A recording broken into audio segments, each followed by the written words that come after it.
This is KHQA Overtime with Chris Dewar. Brought to you by Con Communications. This is KHQA. It's your news now. And this is Saturday, October the 25th, and you have indeed entered overtime. Give me 30 minutes, and we will do our best to give you every bit of this turbulent, ever-evolving tri-state sports world. It's that time of year when things have gone loco around here, and your friendly neighborhood sports guys, in their zeal and mania to bring you everything, put on the blinders and lose all other sense of reality. But it is a joyous mania indeed, and tonight is one of the best of those nights when the IHSA lays out the path to glory for the best teams in tri-state football in all of Illinois. Now, I know what you're thinking. Every year you tune into the show, and Mr. Dewar is about as depressing as can be about the draws for our local teams and their playoff paths, and it's just dispiriting. But for once, I kind of like where our teams are positioned in the area, unless you're Quincy High School, which didn't draw much of a break anywhere in Class 7A going in. It's a rematch of last year's playoff showdown with Providence Catholic, which is not an easy draw. As you might recall, the Blue Devils jumped out to a 14-0 lead at home on Providence Catholic last year, and then ended up dropping a 55-27 decision. Providence Catholic, notable because they've got a Division I wide receiver in Miles Boykin, who is headed to Notre Dame. Very, very talented team. Again, a very tough road trip for the Blue Devils, and should they happen to pull off the upset, things probably don't get any easier, as they would likely draw Chicago St. Rita. Really not what Rick Little's team was looking for, but if you lose your last two games and you kind of get into the playoffs as a 5-4 team, unfortunately at the Class 7A level, that is what you come to expect. The news much better for Quincy Notre Dame despite a loss to end the season in Florida. They will draw a team in Stanford Olympia Saturday. That game is set at 2 o'clock in the first round of the playoffs. Little tip on Olympia, they have not beaten a team this season with a winning record. So there you have it. QD will come in as the favorite. I know QD is a little banged up in the injury department. Blake Hilgenbrink didn't play this past week with a knee issue. Dalen Anders banged up his ankle, I believe it was, this week as well. Talked to Bill Cannell a little while ago. He said he was kind of holding some people back, wanted to win in Florida, but also knew what the end game was, and it was more important to be healthy this week. He doesn't expect any kind of injury issues.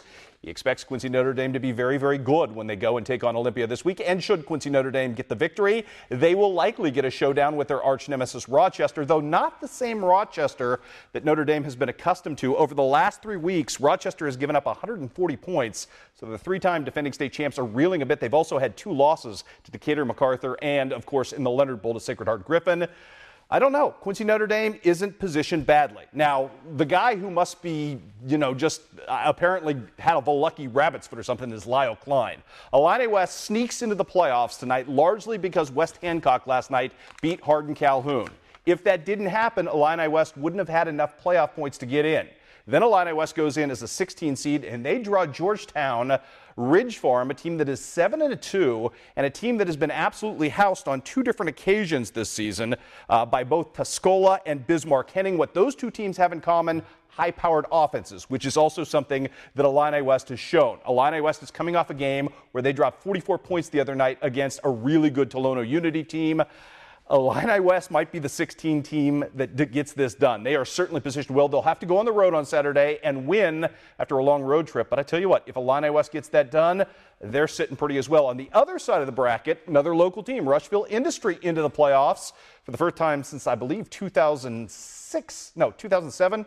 I got to double check that. I'm sorry, but for the first time in a long time, obviously. And the Rockets get to host. They'll be playing at Wixom Field. Have had a phenomenal season, coming off a really ugly loss. Rushville Industry, a team obviously geared very well with its defense to stop people. It's a question, I guess, of which Rushville Industry team will show up on Saturday. If the good Rocket team shows up for Rushville Industry, the team that beat South Fulton, they've got a fighting shot against Athens. Athens, a team with some local ties as well. Obviously, our friend Ryan Knox, the head coach there, his assistant coach, Joe Reed, the former Illini West star, his dad, Bill Reed, the former Central coach and Illini West Carthage assistant, is also the principal there. So should Athens upset Rushville Industry, and if Illini West wins, you've got a real interesting pairing of former coaches who were on the same staff if Bill Reed's helping out, and we understand that he is a little bit. Bill Reed versus Lyle Klein. So lots of chicanery and fun to be had there if things shake down any number of ways. Rushville Industry very well could win that game as well, playing at home. So lots of fun in Class 2A. Maybe the most intriguing bracket I saw. And again, Illini West has to be thanking their lucky stars. They got a great draw going forward as a 16 seed. Also like this, Camp Point Central in and gets to host a team from the WIVC South, Greenfield Northwestern, who will come in at 7-2. That game will be played in Camp Point at 2 o'clock. Brad Dixon, all these last couple of years, his team has gotten horrible, awful draws. This one isn't so bad. Greenfield Northwestern, a team that has lost to Carrollton, obviously, as everybody has this season, and got upset by North Green. You know what? Camp Point Central, if they can get that done, will likely travel to Arcola, have to face a pretty good A-Town team, and then would get the Carrollton rematch 4 games in. But that's what they want, and I think Central's positioned pretty nicely. They bounced back huge last night, winning at West Central in a game that El Harris Saldana had, 6 touchdowns last night and a couple more called back. Central might have found its mojo last night, and I certainly think, unlike last year, when the Panthers kind of stumbled a little bit out of the gate, they got a real chance to get a springboard off Greenfield Northwestern and kind of get themselves going. So that's the nice news there. Tough news in Class 1A. The only other team left for us, Concord Triopia, they draw Carrollton. Although, here's what you're looking at if you're Carrollton. You're undefeated. You're trying to go on a run. You're trying to get that we always lose in the playoffs monkey off your back. And you get Triopia in the first round, a team that has 2 coaches with state championship rings. That's not an easy draw in a 5-4 team as well. That game will be played at Carrollton. That's the one we don't yet have a time for. So when we get that, we'll post that on the web as well. Football is here, kids. Pretty exciting next Saturday. Wall-to-wall coverage coming your way indeed. Let's talk some soccer now. Regional championship game. Quincy High School having to beat a state champion in its own field tonight in Edwardsville, and this was unfortunate. Adam Flower putting one on Tyler Gerst. It gets through the wickets right there, makes it 1-0 in the first half. Quincy High had another goal disallowed, this one by Hunter Hosher, reputedly for pushing off. That would have leveled the game, and then Edwardsville does what Edwardsville does. Mohammed Hamad right there knocking in the go-ahead goal. That was the insurance they needed. And Edwardsville ends Quincy High School's fine season as the Blue Devils go down to defeat. Final count in this one was 3-0. Nothing for the Blue Devils to hang their heads about. Fantastic season. They end up the year going 13-8-1 and losing again to a defending state champion. So again, no shame there. Pretty good season for Matt Longo and crew. Well, with soccer now crossed off the list, our hope for state championship rides with football, volleyball, and cross country, which commenced its postseason today with regional meets in both Quincy and Macomb. Now, in theory, if running is our route to championship gold, then Illini West Carly Garnett would be the front runner, so to speak. Today, she was trying to dominate on a field in which she dominated earlier this week at the West Central Conference Championships. And Carly Garnett had a little running competition early in this one, running neck and neck in the early going. But after the first mile and a little bit of a change, it would be Carly Garnett just pulling away. Meanwhile, there's a second pack there, and it's a good one, filled with Macomb Bombers. Carla Mendoza, Miss Ashley Plum doing their work as well, level best to keep up. And then Mariah Brody kind of closing quickly in that third pack and kind of separating. Miss Carly would end up winning this thing in a time of 18:48. Wasn't satisfied particularly with her time. Liked the win, gets to move on to the sectional with that momentum working for her. And then the Macomb Bombers, who won as a team today, come in with Mendoza. Miss Ashley would come in 4th. Carla Mendoza comes in 3rd. You will see them finish here in a second. The local litany pretty darn good on the girls' side up at Spring Lake today. Carly Garnett getting it done there. Here comes the Macomb contingent in 3rd and 4th respectively in this one. As I mentioned, then a nice closing effort in this one from Mariah Brody from Illini West, as Illini West would advance as a team with a 4th place finish and 2 in the top 6. Actually, 3 in the top 7 because Morgan Groth, who you're going to see here in a second, finished 7th as well.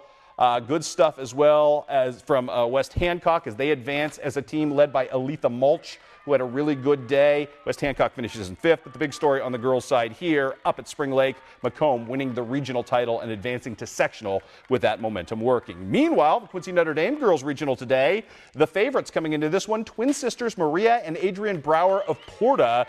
They would seize the early pace with Maria leading and teammate Anna Tamboriski coming in and doing some nice work to get right into the thick of things as well. Then comes the pack of locals led by QND's Sarah Lewis and Liberty's Caitlin Obert, kind of making their splash early on. But this was all about Maria Brower. She runs away early and wins in a time of 18:26. Porta takes the top 3 and the team title today. And now here comes the litany of locals I told you about. Sarah Lewis of Quincy Notre Dame.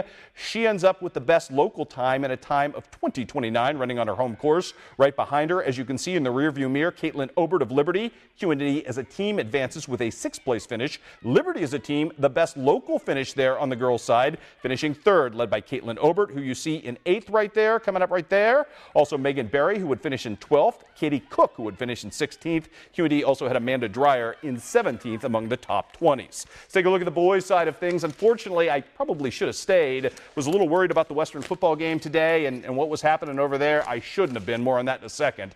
Macomb boys run away with the regional title today and do it nicely, beating Monrose. Monrose had the individual winner in Nathan Alt, who's been phenomenal this season.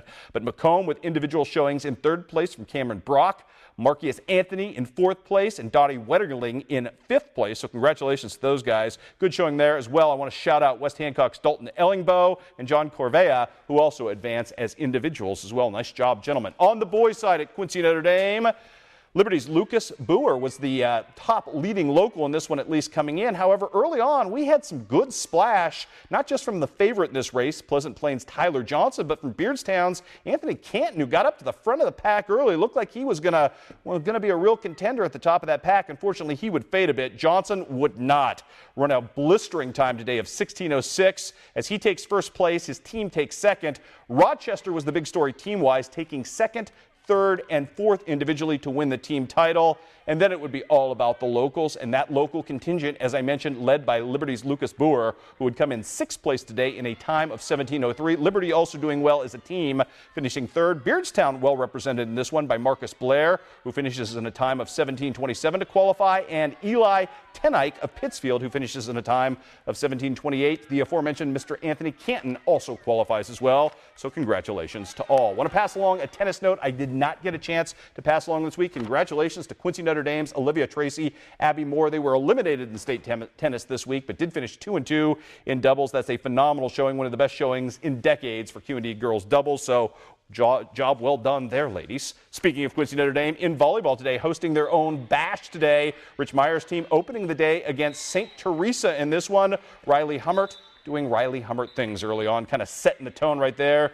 But a really nice balanced effort in this win today. Hannah Peters gaining the side out for QND right here, throwing one right down the line. Then it's Molly Penn showing off some of the defensive moxie right here. It's a block. It's a kind of delayed point here, but Molly Penn gets it done. And then Emily Case gets into the act as well. Quincy Notre Dame a runaway in this early game today as they end up beating St. Teresa in this one 25-22. 25-15 will leave you with some more Sarah Nieswender and also some Emily Case in this one. QND ends up finishing the day in the championship bracket, end up finishing 3rd on the day, so nice showing there for the Lady Raiders. How about West Prairie today? Taking on Danville Schlarman. Oh, it is the legendary Terry Paul watching her team struggle a bit early in this one against a good Schlarman team, but here comes the fun. Peyton Bowman, doing some nice things early on to kind of get her team back in game number 2. Then it's Jessica Herndon. It's the mastery of the trick set right here, little Jedi mind trick, if you will, getting the point in, and then the fabulous Paige Webster. Unfortunately for West Prairie, they would drop this game, but they would win the consolation championship in their bracket as well.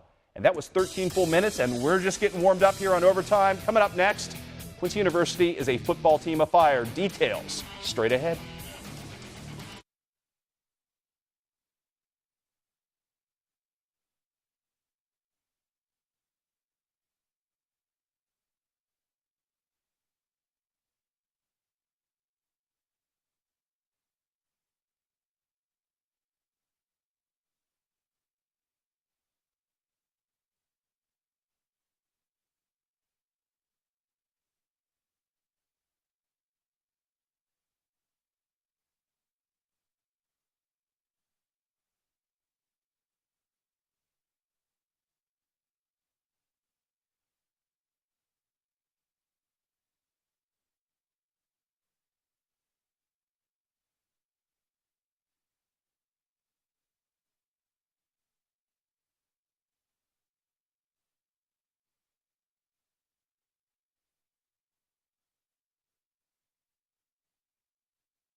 You're watching KHQA Overtime with Chris Dewar, brought to you by Con Communications. And welcome back to Overtime, everybody. You have to love social media. Apparently, I just got retweeted by the Miles Boykin kid. Who knew? Small world, everybody, but let's move on. There was a point in this season, and let's just call it Lincoln Week for the sake of argument, that things look really bleak for Quincy University football. Like this giant rock of progress that Tom Padgett and crew just kept trying to roll up the hill was never going to stay there. Well, the vantage point is a whole lot different from this vista, though, my friends, and it is good as Quincy University wins yet again today, beating William Jewell, who was 4-0 in conference day, 42-28. Wow, what a win for the Hawks. Big stories in this one. How about Nick Lonergan? The pride of Jacksonville became Quincy's all-time leader in passing touchdowns with 38. Last week, he became the all-time leader in passing yardage as well. Nick went 25 of 41 through the air today for 350 and 3 scores. And if that's not enough, more Central State 8 fun. Chris Harris also tied the program's single-season rushing record for touchdowns with 15, becoming just the second player to reach that mark since the great Rob Munson out of Hamilton did it back in 1993 and 94. Way to go, Hawks. Back home next week. Maybe a reason to kind of duck out of some high school playoff action and check them out. What a big win. They're cruising right now. Good stuff from them. Let's talk about Western Illinois today at home, taking on Northern Iowa. Very ugly start in this one for the Leathernecks. WIU already down 10-0 when Brian Carnes finds Chad Owens in the back of the end zone. And that, kids, is a 20-yard touchdown and a heck of a catch to make it 17-0. On the next possession, more scoring for Northern Iowa. Mike Schmenke knocking this one in from 49 yards out. That is a considerable chip shot, if you will. Late in the half, though, the Necks finally got things rolling. It is the Quincy Notre Dame product, Eddie Holschlag, with the big quarterback sack. That gives the ball back to Trenton Norvell, and he is going to strike quickly to the man named after a drink, High C. Scott. I know that's not his given name, but what a heck of a nickname. 32-yard touchdown strike just before the half made it 20-7. Third quarter was played largely to a stalemate, which unfortunately for the Necks, they were already down at that point. And then David Johnson adds this touchdown right there to kind of seal the deal. No conceivable way at this point that Western will make the playoffs, now with 4 conference losses. Tough loss today. Western was a little flat. That's probably the worst they've played all season. They've been good, and a number of those losses, they just didn't look very good early. Losing 27-13 was your final. Other news and notes to pass along on the day. Illinois College puts Michael Bates over 10,000 career passing yards. That's just an incredible number, but then again, the young man has started since he's been a freshman, been one of the country's best, but what a huge number he's put on the board. Bryce Heaton, the pride of Jacksonville today, with 3 touchdown catches from Mr. Bates and a big win, 49-6 your final there. Also want to tell you that Monmouth today continues to roll along with that big Brown County contingent. Alex Shepard, 7 tackles today and an interception, which he returned 42 yards. Also, Ace Hendricks with 6 PATs and 37 yards in a field goal as well today. Boy, McMurray was going to have a real happy homecoming. They were up 14-0 at the half before our guy, Corey Dorothy, got knocked out of the game. Don't know the nature yet of the injury. All I know is that from some Twitter reports, his arm was in a sling at halftime. He didn't return after posting a 57-yard touchdown rumble. And Crown comes back with 17 unanswered and wins that game 17-14. Culver Stockton at home for homecoming, taking on Evangel. We don't have a lot of highlights today, but I'll tell you what, Culver Stockton generated them late in this game. This guy was good as well. Desmond Phillips, 23 carries today for 114 yards. Unfortunately, in this one, the Wildcats did give up the first score of the game. A little chicanery here out of Evangel. Got them up 7-0 as they set things up with a halfback option pass and then would go on to score. But Culver Stockton roars all the way back for their first victory over Evangel since 2007 and their first victory on homecoming since 2006. So way to go, Jeff Duvendeck and company.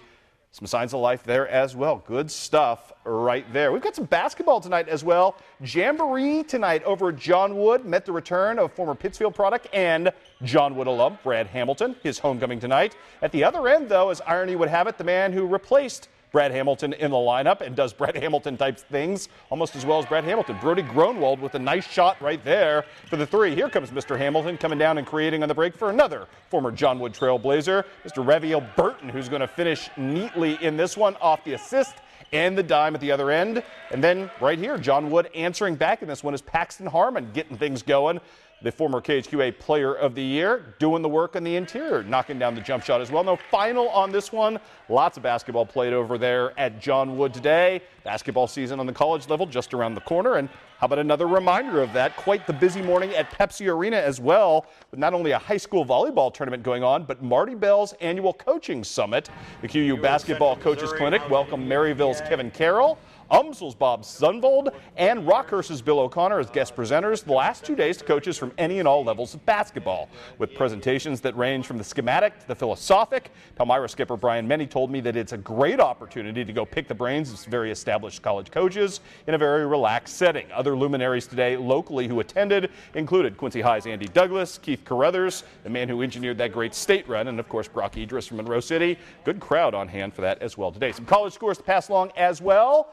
Let's start with soccer. Tough day for the Trojans against Columbia College. The men lose 1-0 as they end up falling to 8-7 on the season and 6-3 in conference. And the women lose as well, 2-0 as the Lady Trojans fall to 6-10.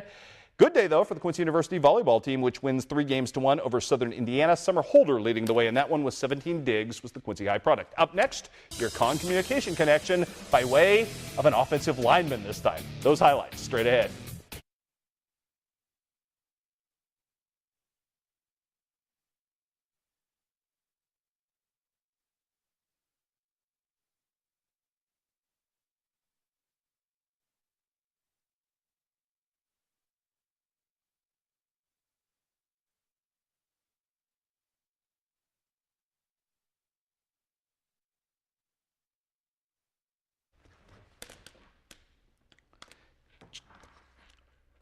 Let's go straight up to VO.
Your last Con Communication nominee for the month of October, and it is a dandy.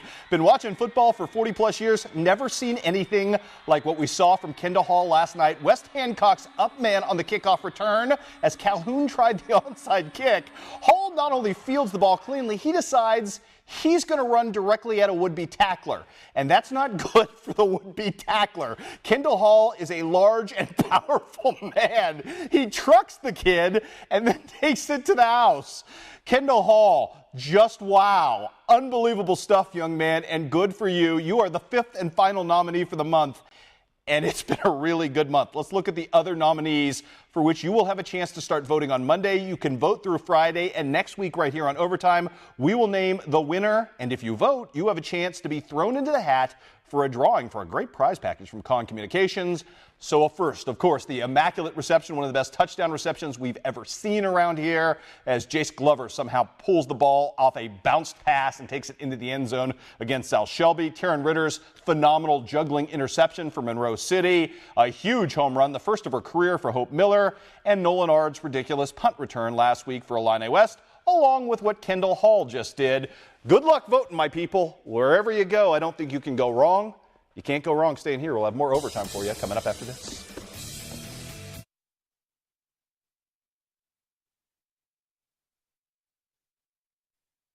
2 minutes? Do I have 2 minutes to get more water? Okay. I will be back.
Well, busy week ahead for you coming up here at KHQA. By the way, big win for Mizzou on homecoming as well. Come on back to me, Jordan. Let's talk about the week ahead. We've got huge volleyball coming your way starting Monday with a rising Port Madison volleyball team that's really making a splash. State rank right now. And I am also going to endeavor to sit down with my buddy Drew Wilf this week. Tell you what, Drew, fantastic kid. If you hadn't heard, I mean, you've probably seen the video we've shown over the years of him when the Special Olympics, scored his first touchdown in a varsity game last night. Hope he doesn't big time me now that he's a superstar, but we're going to try to sit down with him as well this week and bring you that. You'll love him. Great kid. All of that coming your way this week. We'll see you then. Have a great weekend.